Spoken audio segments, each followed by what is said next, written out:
सो हे learners, welcome back. एक बार इस chart को देखिए और बताइए इस चार्ट में प्रॉब्लम क्या है।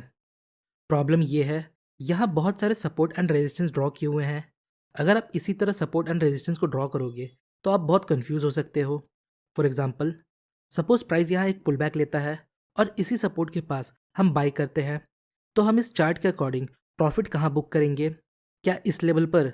क्योंकि हमने यहाँ बहुत से लेवल ड्रॉ किए और ये भी एक लेवल है, तो हमने जस्ट यहाँ बाई किया और यहाँ सेल कर दिया, तो क्या ये सही है?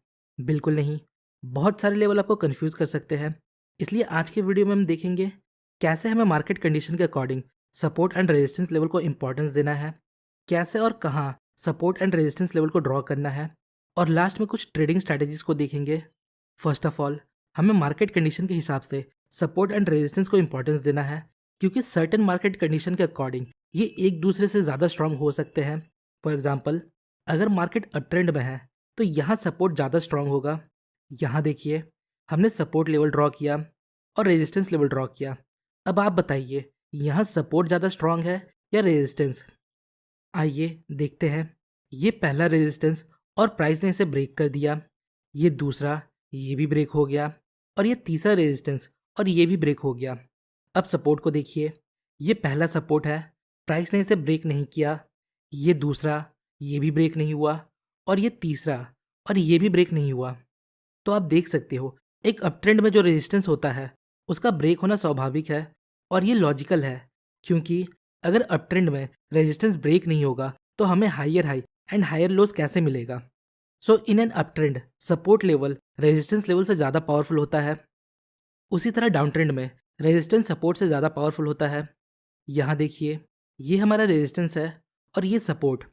प्राइस यहाँ सपोर्ट को ब्रेक करता है, फिर यहाँ और फिर यहाँ। बट प्राइस यहाँ रेजिस्टेंस को रिस्पेक्ट करता है, उसे ब्रेक नहीं करता, क्योंकि ये स्वाभाविक है। जो सपोर्ट लेवल है उसका डाउन ट्रेंड में ब्रेक होना स्वाभाविक है, तभी हमें lower low and lower highs का फॉर्मेशन मिलेगा। और lower low and lower high का फॉर्मेशन मतलब डाउन ट्रेंड, ये हम सभी को पता है। So in and down trend resistance is more powerful than support. So now the question is, हमें support and resistance level draw कैसे करना है? यहाँ देखिए, मार्केट अभी अप ट्रेंड में है, तो अप ट्रेंड के समय हमें सपोर्ट को ज़्यादा अटेंशन देना है। सो हमें यहाँ सपोर्ट लेवल ड्रॉ करना है। तो इसके लिए हमें मोस्ट रीसेंट स्विंग को देखना होगा। तो ये एक स्विंग पॉइंट है और ये एक स्विंग है और ये भी है। तो हमें रिसेंट के दो स्विंग पॉइंट्स को देखना है, जो ये पॉइंट्स है। नाउ अब हम रेक्टेंगल बॉक्स के हेल्प से सपोर्ट लेवल को ड्रॉ करेंगे कुछ इस प्रकार। ये रेक्टेंगल टूल आपको टूल बॉक्स के सेक्शन में मिल जाएगा। याद रखिएगा, सपोर्ट एंड रेजिस्टेंस कोई स्ट्रेट लाइन नहीं होता, ये एक जोन होता है। इसलिए हम सपोर्ट या रेजिस्टेंस लेवल ड्रॉ करने के लिए रेक्टेंगल बॉक्स का यूज़ करते हैं, जिससे हमें मैक्सिमम टच मिलता है।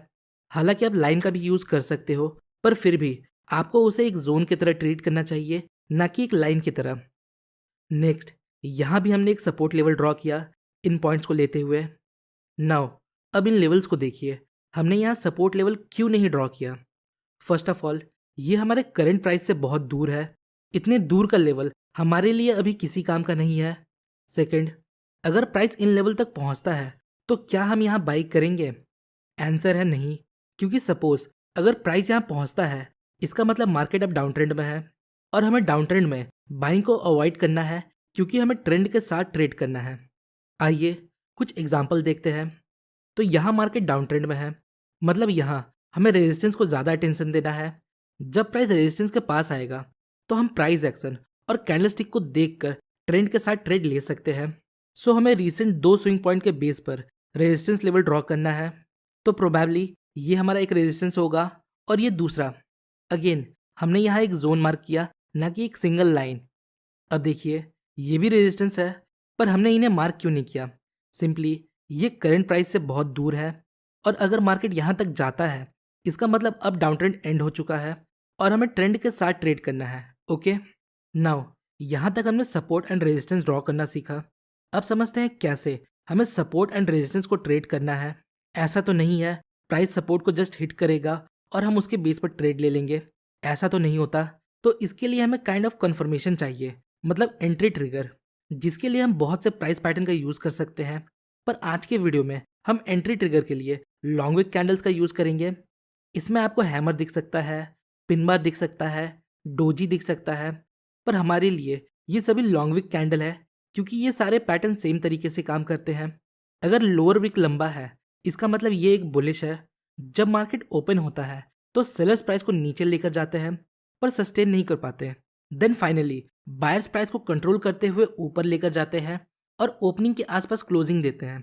सो at the end of these type of candles हमें एक बाइंग प्रेशर देखने को मिलता है, और इन पैटर्न्स को कभी भी और कहीं भी नहीं देखना, इन्हें हमें सपोर्ट या डिमांड लेवल के पास देखना है। नेक्स्ट, अगर कैंडल का अपर विक लंबा है और बॉडी छोटा है और लोअर विक ना के बराबर है, तो ये एक बेरिश कैंडलस्टिक है। मार्केट के ओपन होते ही बायर्स प्राइस को ऊपर लेकर जाते हैं, पर सस्टेन नहीं कर पाते। देन फाइनली सेलर्स उस टाइम पीरियड में डोमिनेट करते हुए प्राइस को नीचे लेकर आते हैं और क्लोजिंग देते हैं।